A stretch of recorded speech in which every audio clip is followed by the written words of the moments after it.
So, let's go back to our question. What is the difference between someone who is commanded and someone who does it voluntarily? What would you say about the person, the nature of the person? We see this with our kids. He has a responsibility. Yeah, then we have kids. Some kids you need to be constantly tidy room, tidy room, tidy room, tidy room, tidy room, tidy room. Yeah, I don't know about you. Don't tell social services, but that's something. And then there's sometimes you'll have that one kid who you'll just you'll like in passing go, your room's a little bit messy. And the next thing you know, it's sparkling. Does anyone have that latter? No, I don't either. Well, I can see two kids doing different things. You're very lucky. Okay. Mine are all of the first category, yeah? What's the difference? Does it mean one's better than the other? No. One is able to make a good choice or choice. No. We suspend good, bad. Because again, if we bring good and bad into the equation, we run into Mark's question, which is that means that the manufacturer made a glaring mistake in the production line and is now like scrambling to fix it. There's no objective good and bad. It's just this is what it is and that is what it is. Some people need to work it out for themselves, is that? Someone who volunteers to do something is usually someone who has, Free choice. they've worked it out Yeah, on their own. They're more empowered. Possibly. They've worked out on their own that here is a problem and I can fix the problem. Yeah, is that not? We have several volunteers sitting. Or Yeah. the child that says it's not a problem for them that they can't see the floor anymore. Because Yeah, it's so that's- messy. there's It's a also problem that. for the parents. yeah, it might be. But is that not a good definition of a volunteer? Someone who intuitively sees a problem and goes ahead and fixes it. What about someone who's commanded? It might be that they don't intuitively see there's a problem until it's drawn to their attention by an authority figure. Yeah? Again, this doesn't mean that they're bad, it means their strengths are somewhere else. Secondly, it could mean someone who they're much more inclined towards projects, goals. You know, we see this with our children. If you set one child a goal, which is just another form of commanding, yeah, it's just a commandment with a lollipop at the end. That's all it is. You set them a goal. Anyone here did star charts? Yeah? Hate to break it to you all, but star charts isn't voluntary, is it? The star chart, all we've done is we've removed the imperative voice and we've placed it on a chart with some pretty stars. The star chart now commands our children to act in a certain way. So there are certain people, perhaps there's a certain force in this world that reacts much better to projects and goals and targets. And the more I speak, the more I think I'm describing the male dynamic personally. Yeah, I thought that as well. Yeah. About Nickelback. And Very we much just goal see oriented. it. Give me a target, give me a project, give me a goal, and I'll chase it till the ends of the earth. But expect me to do it voluntarily, you're going to come home and you won't be able to see the floor and the dishes will be stacked to the ceiling. Yeah, it's not bad, it's not good, it just is. Let's That's press on. more growth, isn't it? So you're able to grow yourself if you're able to look at these issues and come up with a strategy and solve it. So if you're volunteering for whatever it is that you're supposed to be doing, it's because you think in some way that you should achieve that and you will strive towards it, and that is the ambition, and you will end up with a clean room or something like that. If you're told to do it, where is your growth? Because you just blindly following, you're not going to expand your mind, I think. I'm not thinking about men. It's a good question. The question is if it's being blindly followed. And that's what's so important in that very first story, which I said before, is that Adam doesn't follow the commandment, does he? It's right there. And in the second story in the Torah, which is what? First story is eating from the tree. Second story is Cain and Abel. Cain and Hevel, what happens? You know the story. What happens in the second story? Cain kills Abel. And you know what the Midrash says? The Midrash says that Cain turns around to Hashem and says, well, if you care so much, why didn't you stop me? You can. To which Hashem says, because you have free will.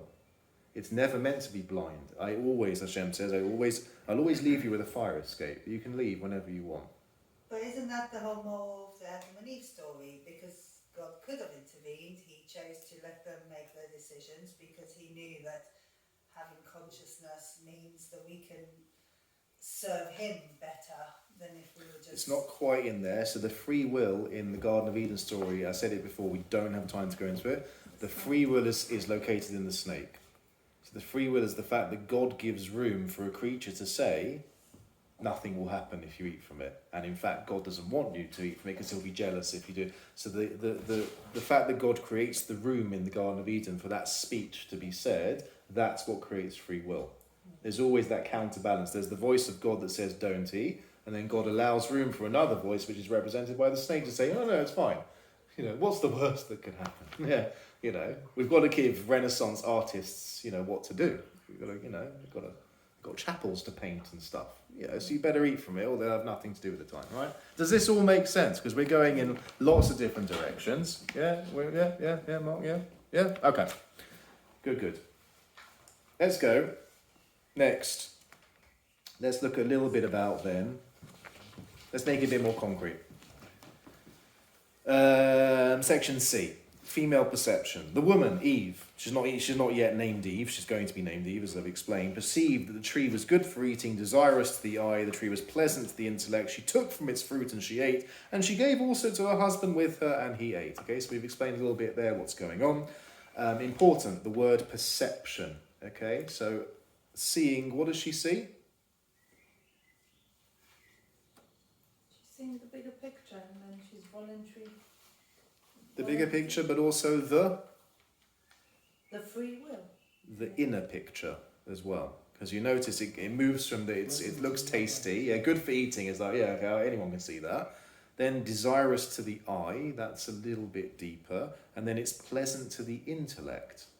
I don't know about anyone here who goes shopping and you get to the fruit aisle and you go, this is a pleasant to the intellect apple. It wasn't an apple, but yeah, it's clearly there's some seeing the bigger picture, but also seeing the inner picture.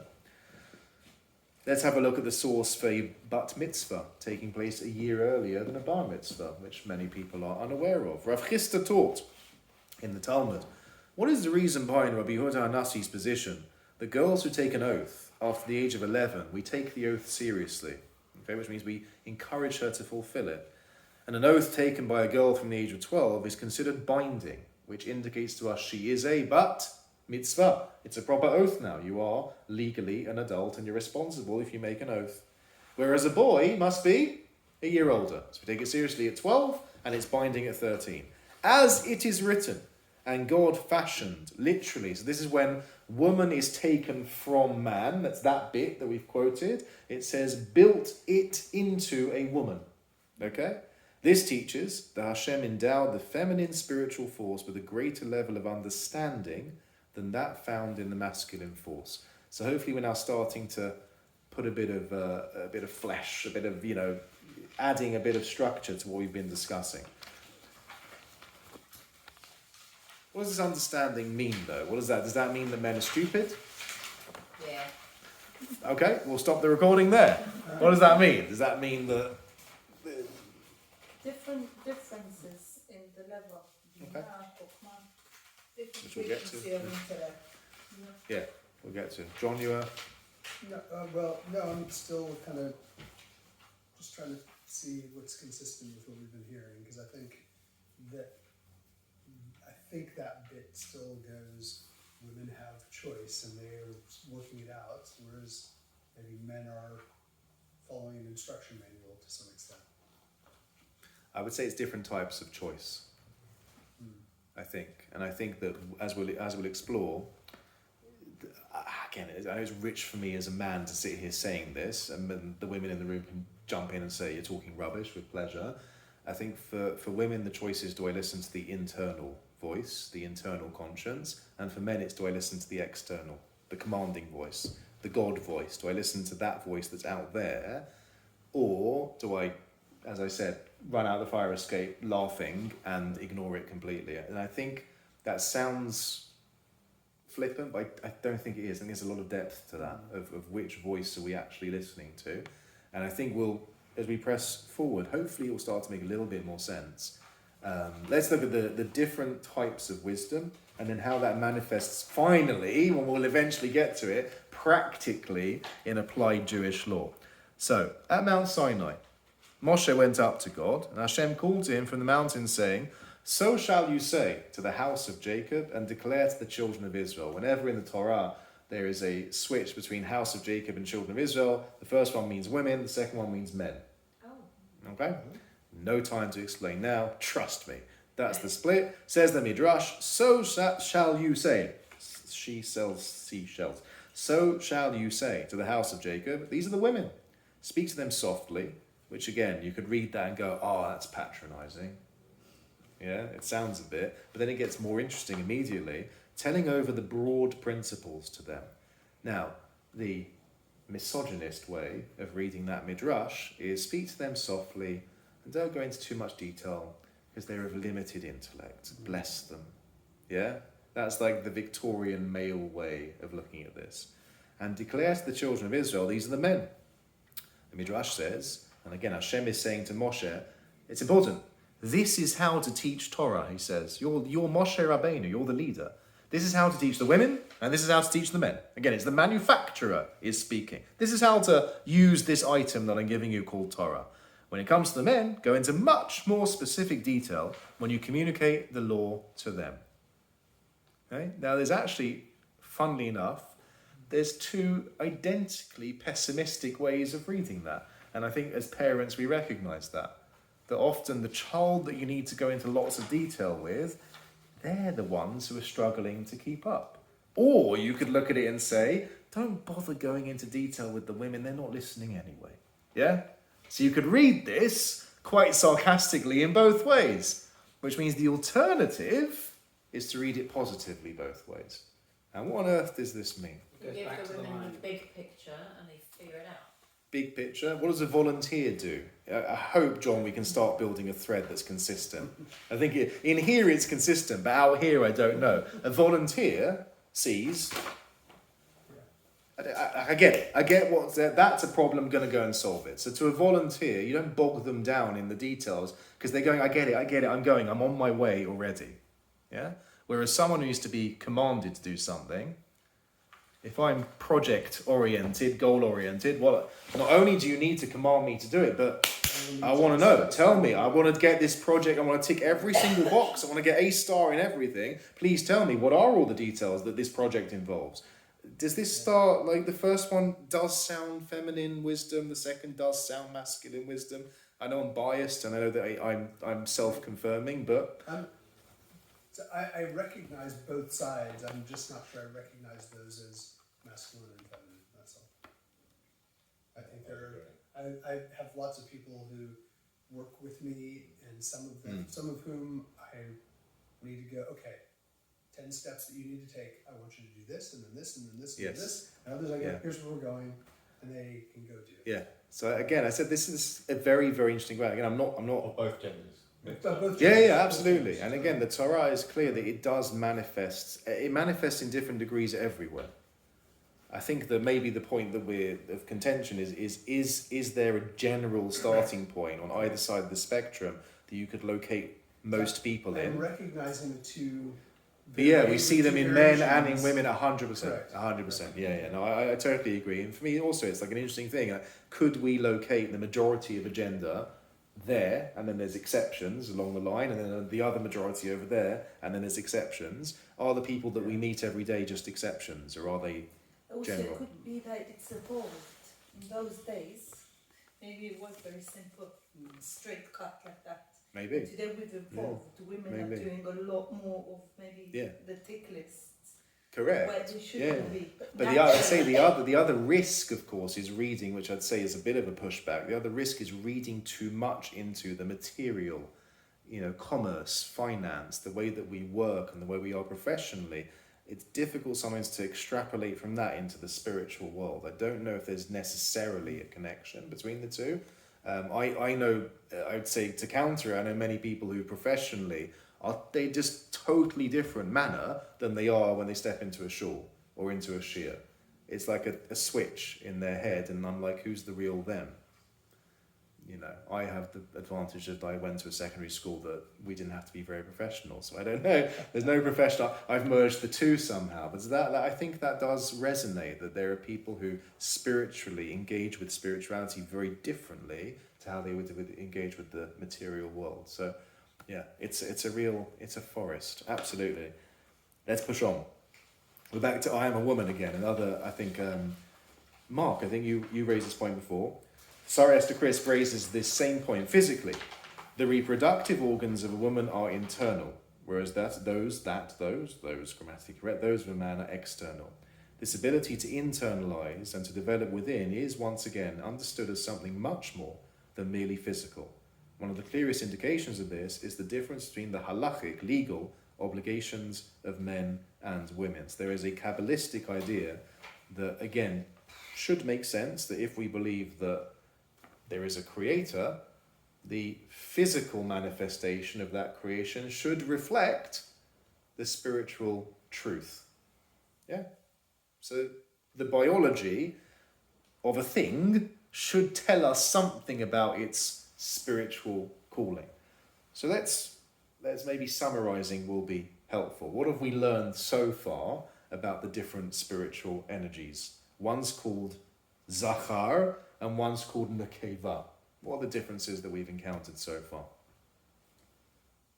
In no specific order. Yes, you've Yeah. got women who are internalising and perhaps more cognitively challenging things on their own rather than it being an external command upon them, and they're doing that. Whereas the other side have the different process where everything is laid out literally and metaphorically a little bit more Yeah. obviously. Good.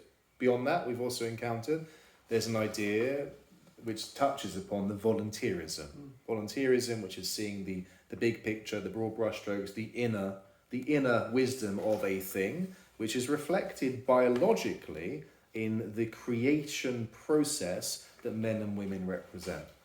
Okay? And we will get into that in much greater detail. There's a fantastic quote. If we jump down one quote to part 2 of this section of her essay, Chochma, which Odell, you said before, there are 3 words, kind of 4, but there's three words. You've heard of Chabad? Yeah? What's Chabad? Chabad Lubavitch, yeah? What does Chabad stand for? Apart from free food in the poll. What does Chabad stand for? Chochma, Bina, De'ah. Okay? So De'ah, we would translate as knowledge. Knowledge is external. It hasn't yet been internalized and assimilated. The other 2 are more essential. So there's Bina and Chochma. I said to you before, Bina means understanding. Remember there was a quote. Why is it that a girl celebrates her bas mitzvah a year before a boy? She has inner wisdom. She has more Bina. Literally Bina Yetera. What is Bina? Extra wisdom. It's from the root of livnot. Ah, very crucial point, Karen. That's building, isn't it? Yeah. To have in, to believe. Yes. So lahavin is to understand. To understand. Livnot is to build. Yeah? So to grow, to So expand. what type of wisdom is it? This is crucial. Women, we are told, have more building understanding. Bina, and a bina is understanding, boneh is a builder. Same root. So women we're going to encounter will be able to take an idea and nurture it. Let's press forward. Chochma, she says, and I think it's refreshing that it's nice that there's a female voice describing to us what male wisdom is. I think that's quite healthy. Is compared to a flash of insight. Physically speaking, again, the biology reflects this, is compared to the seed of a man. It is the beginning of all life, the foundation, and without it, nothing will ever be able to come into existence. And yet, like that seed, it is invisible to the naked eye, has no shape, no form, no meaning, not yet. It has potential, incredible potential, but it cannot develop or grow or form by itself. Whereas the next property, that of Bina, is the feminine property. It's loosely translated as understanding. It is the desire to attach to the wisdom and give it meaning. I would, if I can disagree with her, I think a better translation of it is to incubate the wisdom and give it meaning. I use that word purposefully. Bina is the formation process, the bonding, the development. In a physical example, Bina is the pregnancy. It literally houses the seed. And then as the seed is within it, causes it to grow. Again, it's incubating it, nurturing it, developing it, and forming it until it is ready to be born and exist on its own. And so the seed cannot become anything in and of itself, but likewise, without the seed, Bina cannot create life, cannot create anything, for it is not being given the potentials with which to work. Yeah, I think quite a profound insight into two different types of wisdom. I'll give you an example. I wrote it on the wrong page. Give me an example. I'll leave it to you guys. Give me an example of like male wisdom gone very wrong. There's so many examples. History is full of examples of male brilliance. And forgive me for saying it, I'm going to say it straight. Most of the most impressive inventions and creations in history, like it or lump it, have been by men. Now, yes, there's obviously sociological, that they were in the position to in the first place and they were overrepresented. Okay, that's not what's important. What's important now is identify to me in history, recent or ancient, an example of male wisdom that went drastically wrong because it wasn't properly incubated. Tom Bomb. That is, I think, the number one. Yeah. Who? Nuclear. Oh, that's Yeah. atomic bomb. Yeah. Well, all wars, basically. Most, All yeah, wars. yeah, pretty much all wars. There's so many HS2. Like, there's so many examples of like a bunch of men sitting around in a room going, "Oh, this is a fantastic idea," and my friends, it is a fantastic idea. But what does it need? A woman. You give a man, you know, genuinely. I'll be blunt, push back if you want to. You give a man a project. You lock up a bunch of men in the Manhattan Project. You could gather together the most brilliant scientific minds, and they unravel physics in that room. And, like, we don't stop and think what they did. You've just split the atom.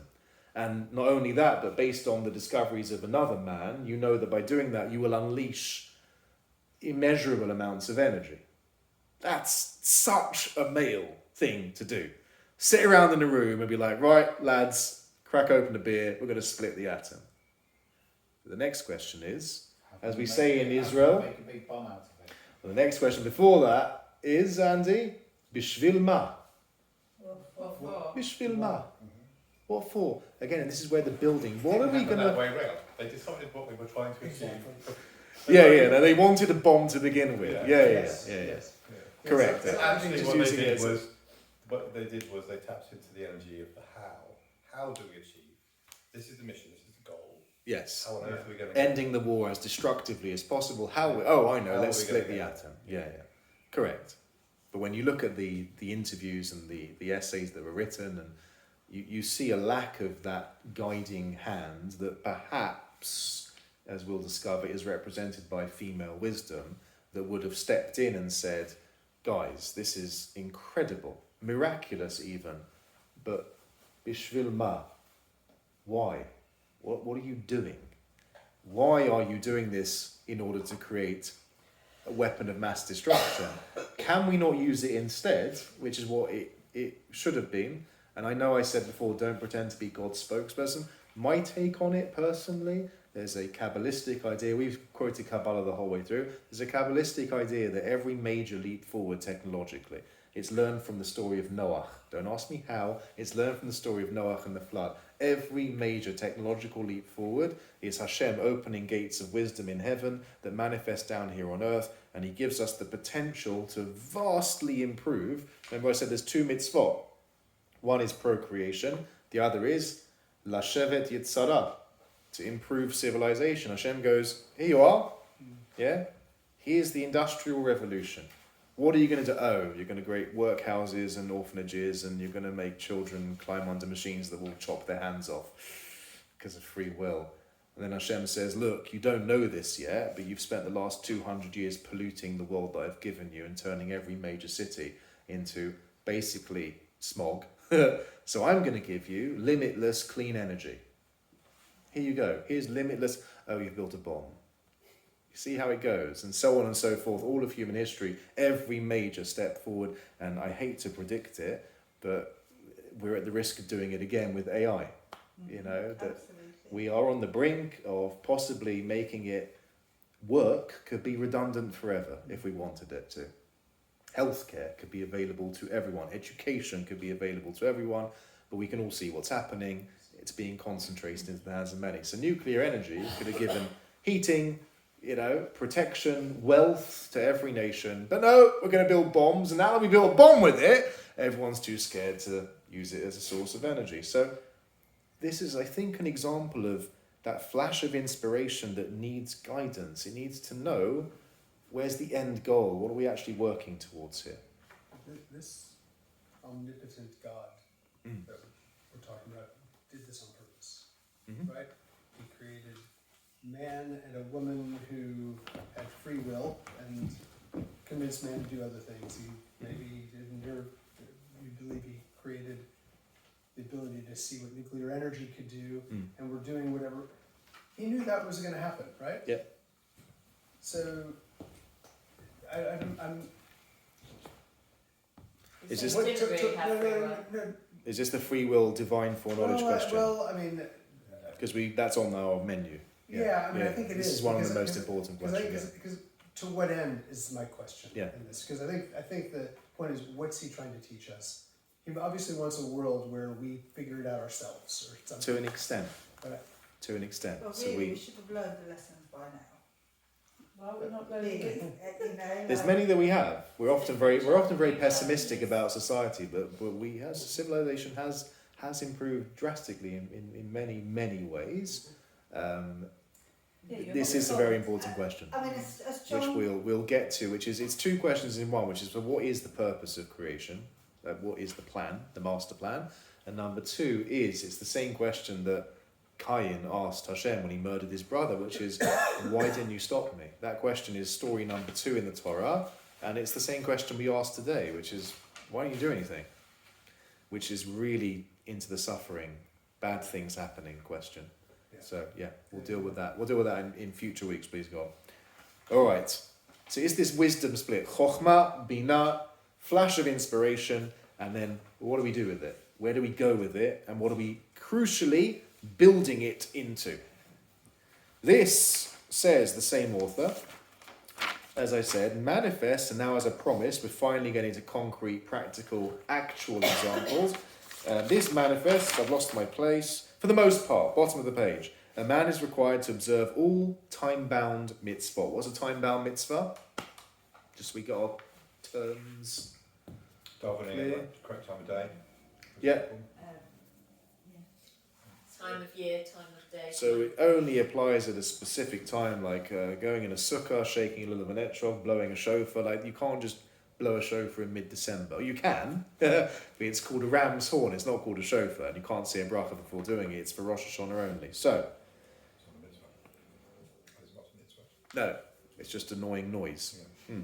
A man is required to observe all time-bound mitzvah, and his commandments, notice again, man's wisdom. Again, everything it seems about men is located externally. John, we said this before. The voice that man is contending with, do I listen, do I not listen, is an external voice, the cohortative voice of Hashem himself. And that's the challenge. Do I run out the fire escape, or do I listen to that voice? The second thing that's external is the wisdom.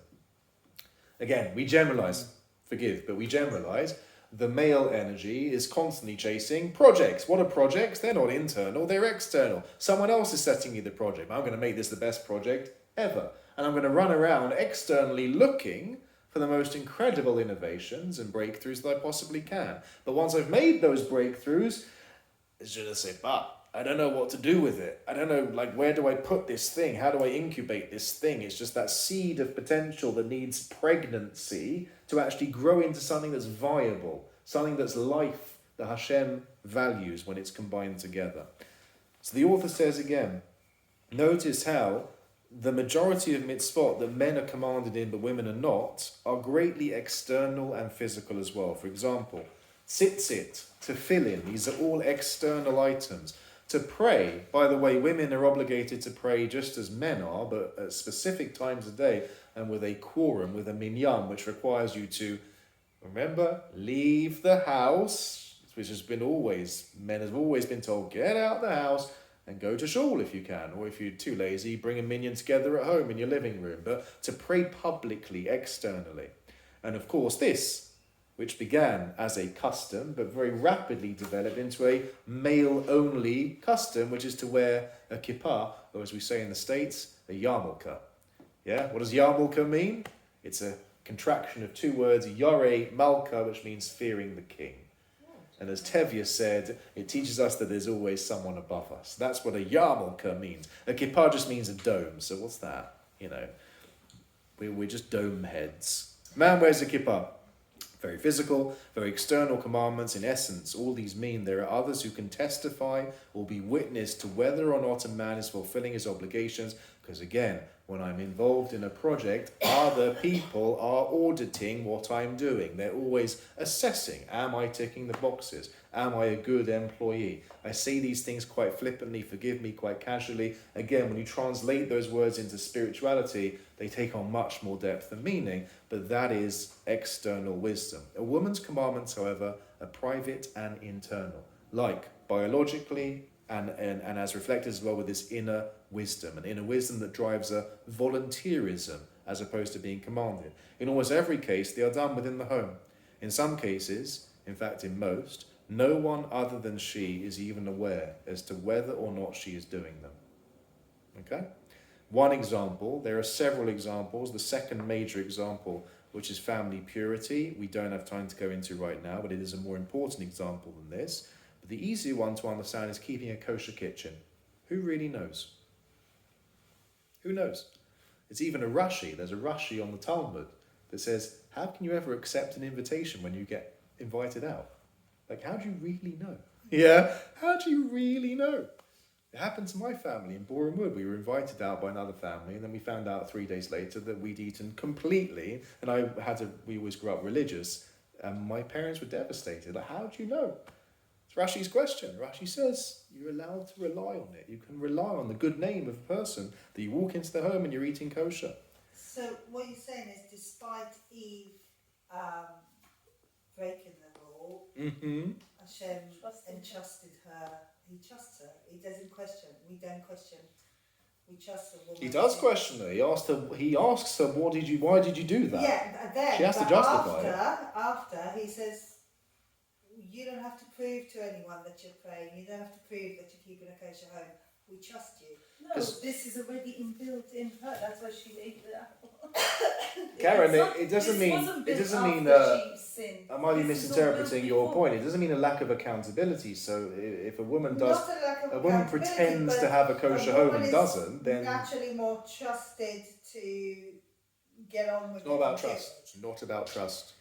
We have to we have to avoid assigning values that make one sound good and one sound bad. It's about what voice am I expected to respond to. So the internal voice, which is the voice that's private, that no one else knows, it's the volunteer's voice that says, I know what should be done, can I be bothered to do it? Yeah? The male voice is, I don't really know what's meant to be done, but the project manager with a capital P, capital M has told me what's something, can I be bothered to do that? So it's responding to the internal voice of wisdom. So no one knows, the woman is trusted by her husband, family, anyone who eats in the home. No one other than she is aware how she cooks, what goes in the food, what the ingredients are. Her word must be trusted. Oh, she's used the word trust herself, fine. Maybe I stand corrected. Therefore, unlike the masculine, which is the side of ourself that is external with external biology, external wisdom, which can be viewed by others, it's audited by others, it's assessed by others, ticking all the boxes, it's not private. The feminine is the polar opposite, completely internal, involving no one else, and entrusted to the individual alone. Yeah? So then we've covered a lot of ground, and hopefully this reflects back to the original discussion about the two halves of the soul. They are equally balanced. Combining those two halves creates perfection, but what do those two halves represent? Any questions before we do the final section? We're not doing too badly for time. Yeah. I just found myself thinking about some of the obligations of male that women might like to do, and are women not allowed to do any of them? We'll come back to that in the next section. It's a good question. It's It's actually when you were talking about yeah. kippah that I thought about. Yeah, like it, to fill that in. some- So it's yeah. Right. Yeah, we'll come back to that. Okay. Should we have a look at the actual mitzvahs that the women, the ones that I get shouted about at quite a lot? Yeah? Let's do it. Says the Mishnah in Kedushin, a well-known Mishnah. Regarding all positive time-bound mitzvot, i.e. those which must be performed at specific times, men are obligated to perform them, women are exempt. And regarding all positive mitzvot that are not time-bound, both men and women are obligated to perform them, and all prohibitions, as in the thou shalt not, whether they are time-bound or whether they are not time-bound, both men and women are obligated to observe them. Okay? So you'll notice we don't have time to discuss it, but the volunteerism doesn't extend into the thou shalt not. Discussion for another time. Says the Talmud, and we've got a breakdown over here. From the fact that women are exempt from every positive time-bound mitzvah, one can learn by inference that women are obligated in every positive mitzvah that is not time-bound.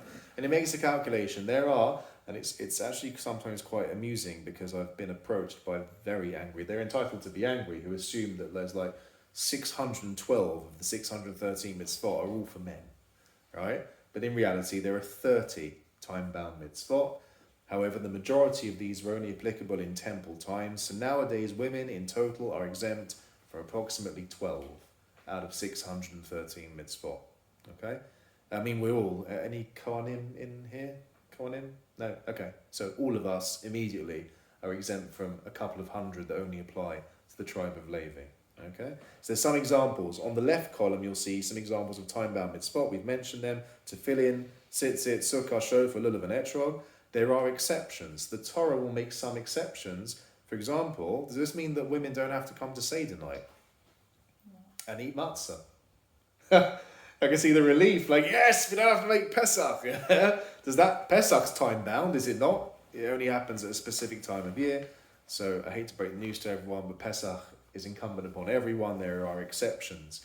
Friday night Kiddush. What about Purim related mitzvahs? Or is this just Torah level only? Yeah, this is biblical. Yeah. When it comes to rabbinics, that's interesting because there's a certain freedom that the rabbis, essentially when it comes to Purim, said since men and women were involved in the same miracle and were equally threatened by Haman's massacre, they both have to keep the Megillah, Mishlach Manos, and giving to the poor. Okay. There are a number of examples on the right-hand column of non-time-bound positive commandments: belief in Hashem, separating challah when we bake challah, giving tzedakah, hosting guests, protecting the stranger, benching, daily prayer, not at a fixed time. Good. There are some that apply to men and women, or to apply to men just because they're men. So I'm thinking firstborn, fast of the firstborn type stuff. So that only applies to firstborn males, just because they're So, I males. mean, how do Yeah, that's not biblical commandment. Fast of the firstborn. You mean redemption or pidyon haben. Redemption of the firstborn is time-bound. Because, is it? Yeah, 30 days off. Yeah, but if you don't do it, then you still have to do it. Yeah. But there is no redemption. But there is no redemption for firstborn daughter, And you whether don't- Right. it's firstborn or not. But who's Right. That's what the I mean. mitzvah It's actually on? gender Right. specific. Is the It's mitzvah for- on the kid or is the mitzvah on the Parents, yeah, it's the same with Both circumcision. So that's the interesting thing. Circumcision and is mother. a more basic. Well, no, Brit Milah is only once the child is over the age of 13, it becomes their obligation. But before that, it's the parents. Yeah. And there's actually a Fine, dispute there's a dispute there. I don't remember. It's exactly where this Mishnah is written, that speaks about if the father, let's say, is not interested or passes away, God forbid, whatever happens, does the obligation of circumcision pass to the mother or to the Bet Din to oversee? And I don't remember what the conclusion is. Sorry.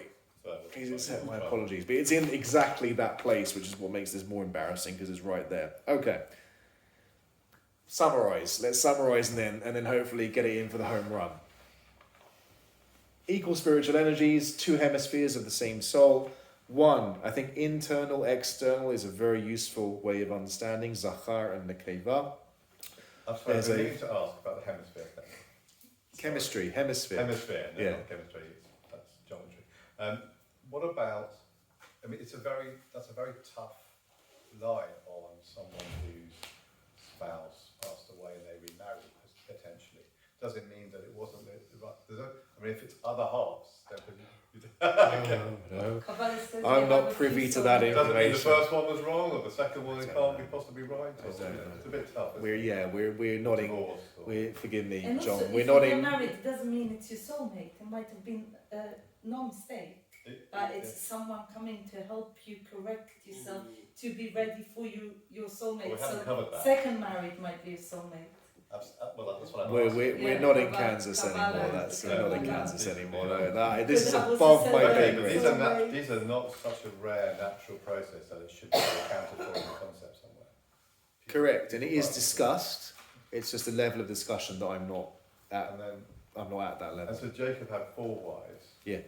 Yeah. So that's a very interesting piece of geometry. Yes, So it Yeah, was. so But bear in was- mind, bear in mind, Jacob and his wives were not just building a soul; they were building a nation. Yeah. These are different things okay.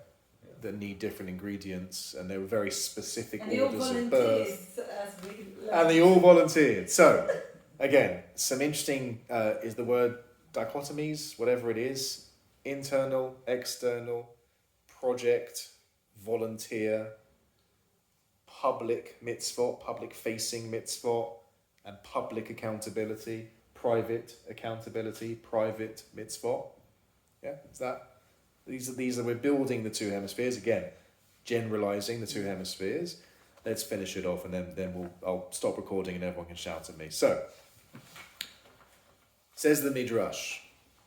Developing this wisdom a bit further, there are several reasons. We've discovered one, why women are exempt from, again, Susie asked a question, what if they, again, volunteerism, what if they want to do them? We'll get back to that. But why are they exempt?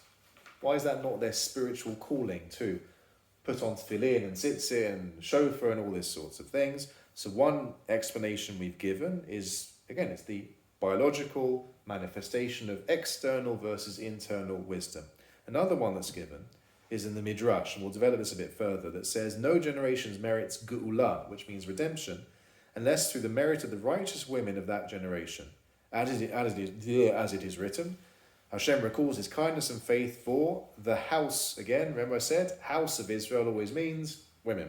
Even the ends of the earth have seen Hashem's salvation. Children of Israel isn't written. House of Israel is. This teaches that divine salvation comes about through this feminine spiritual force. And there are a number of examples that are given.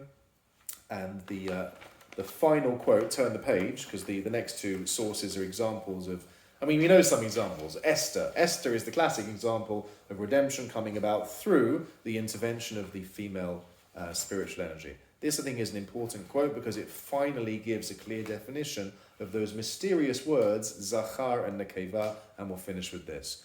We're almost bang on time.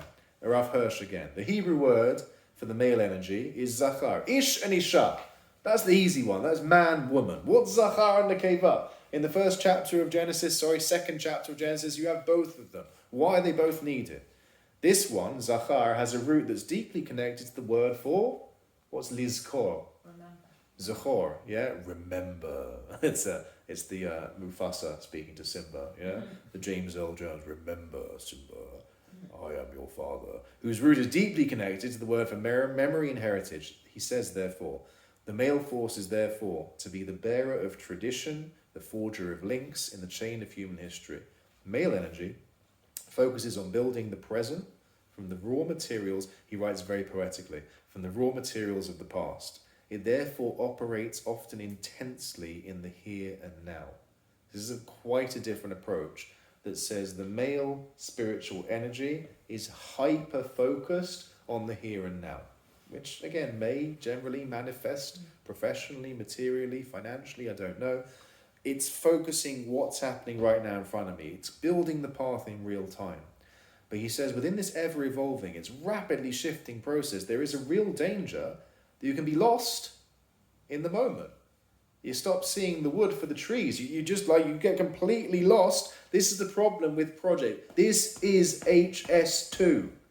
Yeah? That we're all coughing up tax to pay for. That by the time they finish the damn thing, we'll have flying cars or Star Trek teleportation anyway. HS2 is an example of when the here and now just totally blinds everyone involved to the future. And we just become obsessed with the project as an ends in and of itself. And so Rav Hirsch says we misread the lessons of the past and we risk the future. In the intensity of the present, there is so much to focus on that we might lose sight of the greater goal and what our real task is therein. We might also go as far as sacrificing the very thing that makes us human to the effort of achieving the goal itself.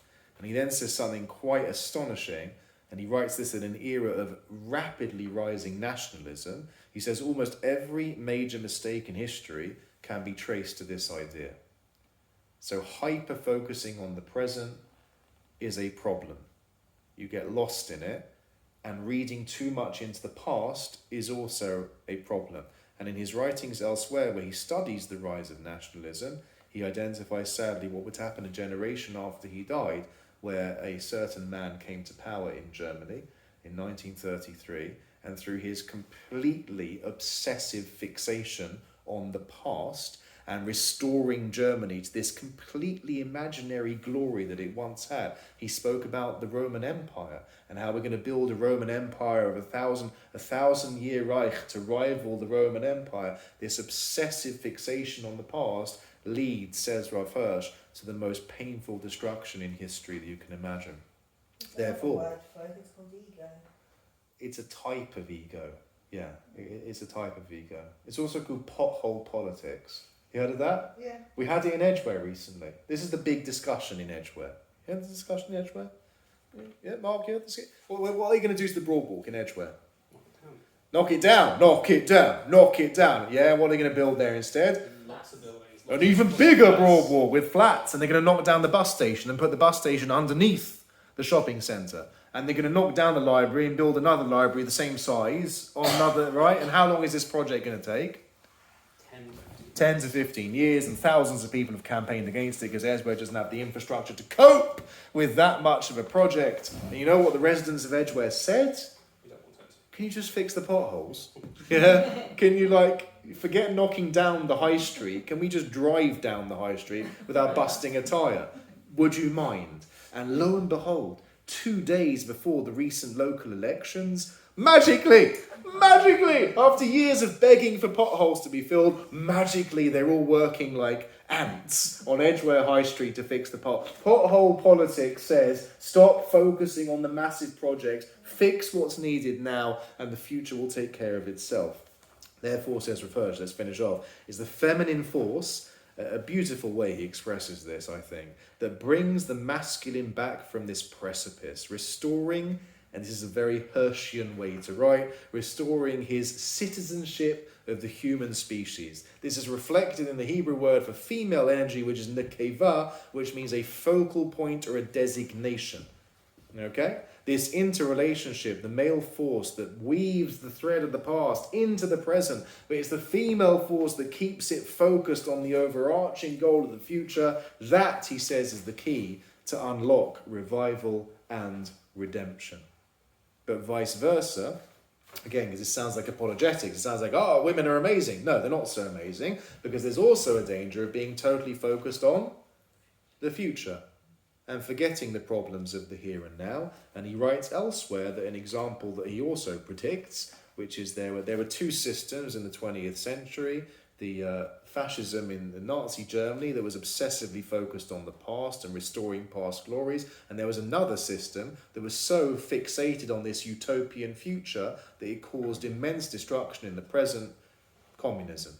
That they were forever chasing this workers' dream that never came true because no one was focusing on the here and now. It was all about whatever you do now, we're chasing the dream, we're going to get there if we sacrifice what's happening today. So Rav Hirsch warns that when you fixate on the past or you fixate on the future, you cause mass destruction to humanity, and it's by combining those two hemispheres together that you actually achieve revival and redemption.